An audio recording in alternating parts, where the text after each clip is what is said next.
Ot, letras israelíes, con Ana Bejarano. Dispuestos a aprender, a disfrutar, a descubrir nuevos autores, nuevos libros, como siempre, con Ana Bejarano. Hola, Ana. Hola, Raquel. Bueno, deseando, como decíamos, conocer a esta escritora, Yehudit Katzir, y su libro, que no puede tener un título más bonito, Cerrando el mar. Es verdad, el título es muy bonito, aunque ella siempre dice que debía haberlo titulado de otra manera. Ahora veremos, pero a mí también me parece un título que es precioso, y es el título de una de las novelas que hay aquí en este libro. Sí, porque son 4 las que componen este libro y que tienen, por supuesto, conexiones, pero que también son relatos muy diferentes. Sí, los relatos la verdad es que son muy diferentes, pero quizás hay un hilo conductor no solamente en este libro y en estas 4 novelas, sino en toda su obra, que es una obra muy feminista. Así como yo me resisto muchas veces, como tantos otros, a creer que las mujeres escriben diferente, no estoy muy convencida de que haya literatura de mujeres, pero en su caso los personajes son prácticamente los fuertes y los importantes son femeninos. Y aquí sí hay un hilo conductor en este libro, pues es el feminismo y lo femenino y los personajes femeninos. Por otra parte, tienes razón que son cuentos muy distintos, son novelas, son 4 novelas. Es la lástima que este libro lo publicó Lumen, esto no es lástima, sino que fue una suerte, en el año 96 y luego lo reeditó en el año 2000. La lástima que yo decía es que luego a una autora tan buena no se le haya traducido el resto de la obra. Vamos a intentar. Mira, este programa también sirve para rescatar autores que quizá debería uno fijarse de nuevo porque tienen luego unas novelas muy potentes que quizá ni tan solo Lumen sabe. Que es pena que teniendo autores tan buenos luego las editoriales los abandonan. O bueno, imagino que tampoco es fácil para las editoriales. No, y pero, el original hebreo es del año 96, o sea que ya estamos hablando de un libro que tiene sus años y que sin embargo marcó época en Israel. Ella es nacida en Haifa en 1963. Espera, Ana, ¿hacemos una pausita pequeña para hablar de la autora? De acuerdo.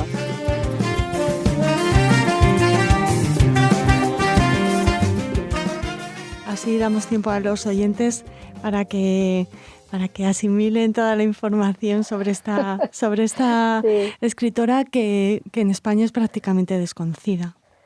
Sí, en su momento la verdad es que hay que decir que la editorial movió su libro bastante, bueno, mucho. La invitó a la autora en su momento, estuvo en Madrid en la Biblioteca Nacional, estuvo en Barcelona la autora, pero claro, estamos hablando ya del año 96. ¿Lo tradujiste tú? Sí, lo traduje yo en el año 96 y ella vino y fue un libro que tuvo su relativo éxito. En Israel es del año 1990 este libro y ella, como es nacida en el año 63 en Haifa, cuando este libro fue bestseller en hebreo en Israel, que vendió 150.000 ejemplares en el primer año, eso es una barbaridad en cualquier lugar, pero en Israel, que es un país pequeño más, ella tenía 26 años. Fue su primer libro y no se le subió a la cabeza el hecho de que se hizo famosísima en cuestión de semanas. ¿Qué recuerdas de tu encuentro con ella? Pues recuerdo que las dos teníamos los hijos muy pequeños y comentamos lo difícil que es. Bueno, si difícil es traducir, escribir, bueno, ni te cuento lo que debe de ser. Porque claro, su hija Amalia ahora ha tenido un hijo, ahora ella es abuela, Judith Katzir. Y bueno, recuerdo también que como prácticamente todas las obras de las que tú y yo hablamos sin escoger, es que no las escogemos, sino que escogemos a los mejores, y es un libro también que tiene partes que son muy críticas con Israel, no todo porque es algo más personal quizá este libro. Y recuerdo que ella en la Biblioteca Nacional de Madrid quiso leer un pasaje del que luego hablaremos, que es muy crítico con la situación de los árabes en Israel, y hay que decir que todo el cuerpo diplomático de la Embajada de Israel aguantó estoicamente, como son los israelíes. Sí, están acostumbrados también, ¿eh? No, y además que es que son muy, no solamente que están acostumbrados y que aguantan, sino que son muy autocríticos. Sí. Yo sí, una de las cualidades que yo más valoro de la sociedad israelí es que es una sociedad muy autocrítica, que sería necesario en otros lugares que fueran de la misma manera. Ujú. O sea que yo lo veo como algo positivo. Sí. Pero bueno, la embajada allí no dijo nada, todo lo contrario, porque a ver, están acostumbrados a que debe ser así, cada uno puede opinar lo que quiera. Pero recuerdo el público que estaba llenísima la sala en la Biblioteca Nacional y el público se miraba de reojo diciendo a ver cómo reaccionan estos, pero en absoluto, ya hemos visto que libertad de expresión es algo que caracteriza a Israel. Ujú. ¿Algo más que añadir sobre Katzir? Pues Judith Katzir estudió literatura y cine y se le nota mucho que estudió cine porque el elemento cinematográfico es importantísimo en su obra. Y luego ella dice también que dudó si estudiar psicología y que ella es psicóloga nata sin haberlo estudiado, y eso también se le nota mucho porque es que hila muy fino y hace un análisis psicológico de los personajes, que quizá ahí se perdió una gran terapeuta. Eso se nota mucho en su obra. Y bueno, tiene muchos rasgos autobiográficos, porque ella cuenta en las entrevistas, ella cuando estudiaba fue camarera, y en este mismo libro uno de los personajes, una de las protagonistas es camarera de hotel, y ella siempre dice que le gusta reescribir su vida, dice que fue una niña que tenía una gran memoria Ujú. y que lo recordaba todo, y eso también se ve en este libro. En realidad este libro lo que muestra es el Israel de los años 70, que era tan distinto a lo que es el Israel actual, tan globalizado y tan moderno. Si nuestros países han avanzado mucho, hay que pensar que Israel en los años 70 era un país muy provinciano. Está Ujú. muy bien recogido en este libro, es precioso en ese sentido, ¿no? Como ¿Tú casi no había ni televisión. reconoces ese Israel al que viajarías por primera vez más o menos en esa década, no? Sí, yo viajé por primera vez en el año 78 Ujú. y que yo tenía 18 años. Y sí, reconozco un poco, ella, claro, como vivió de niña allí, pues narra un poquito antes, pero sí, es muy interesante el tratamiento que hace, por ejemplo, de lo que es diáspora y extranjero.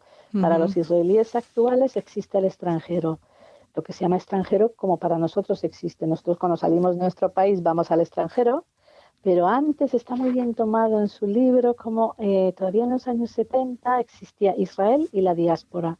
El concepto del extranjero, de ir al extranjero, de ir de turismo al extranjero, es algo muy reciente en Israel. Tiene estos puntos que son muy interesantes en ese sentido. Y luego trata mucho lo del aquí, el allí, el ahora, el entonces. Todavía en los años 70, con todo lo que fue, todavía los refugiados del Holocausto era algo muy reciente. Ahí sus personajes están tatuados de los campos de concentración. Hoy en el Israel actual apenas queda gente ya superviviente, Ujú. a no ser que fueran niños.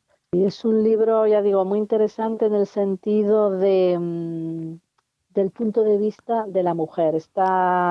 Tres de las novelas están narradas en primera persona por el personaje femenino, y tiene mucha fuerza esta narración de la mujer.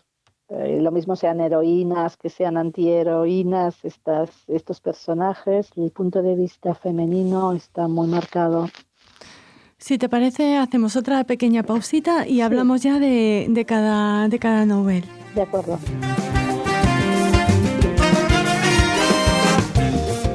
Bueno, te voy a dejar a ti que pronuncies el nombre de la primera, ¿vale? Bueno, porque estudié alemán, que si no,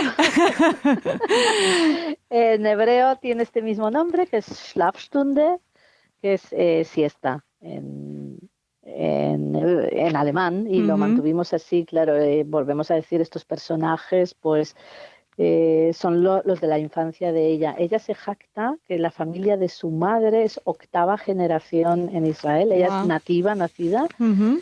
pero la familia de su padre era europea, y ella tiene esta dualidad. Ella maneja muy bien lo que es la diferencia entre los nativos y los inmigrantes recién llegados, porque lo dicen, mi familia somos octava generación por parte de madre.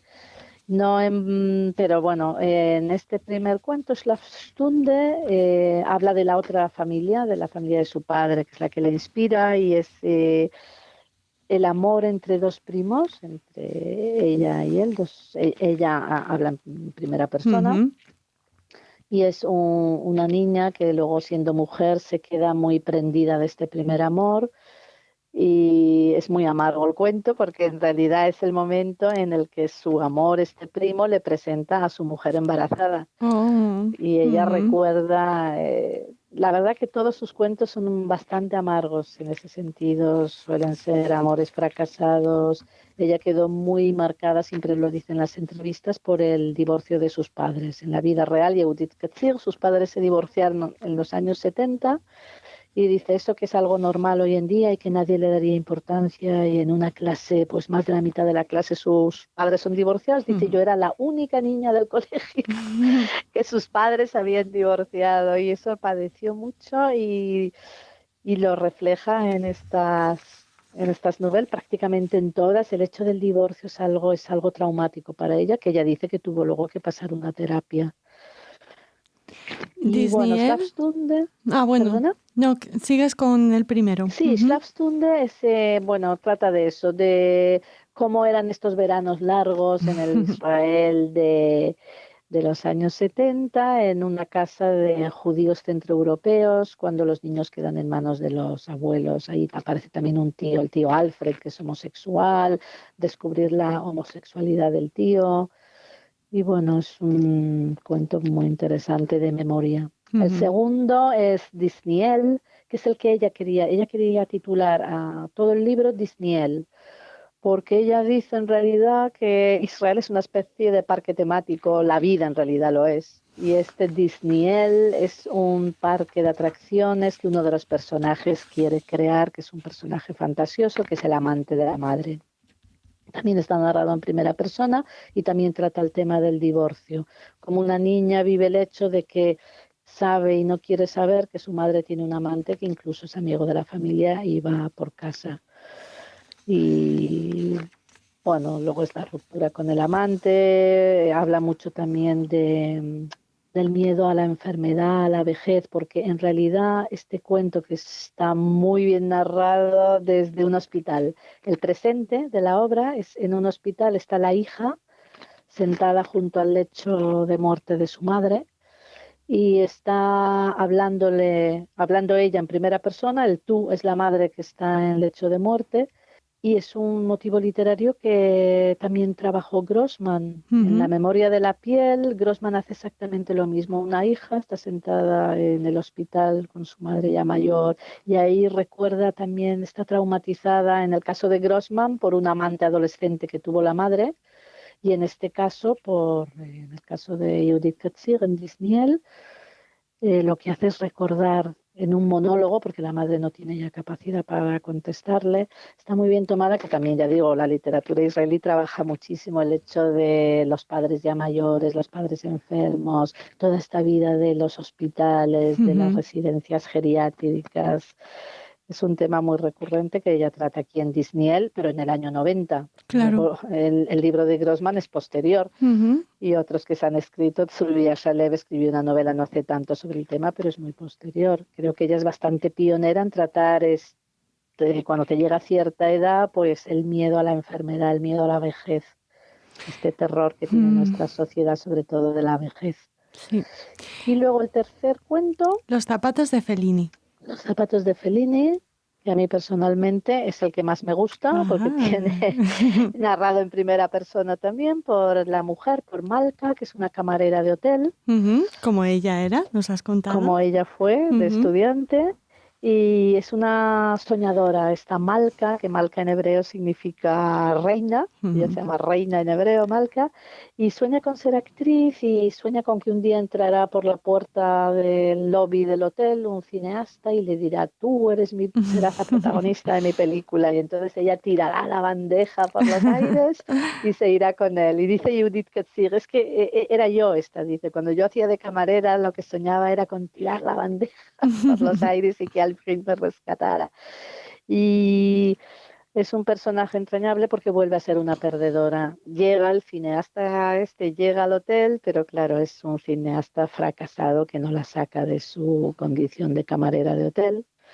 Y luego también aquí está el pasaje que ella quiso leer en la Biblioteca Nacional de Madrid en el año 96, que es el personaje árabe, el fregaplatos del hotel, es un árabe, y ahí ella hace una denuncia de cómo los trabajadores árabes incluso duermen en esa especie de cuchitriles donde él se pasa el día fregando los platos y tiene las manos como el cartón, y hace un árabe muy humanizado porque tiene el garito donde él friega los platos, lo ha pintado él con aves preciosas y pájaros.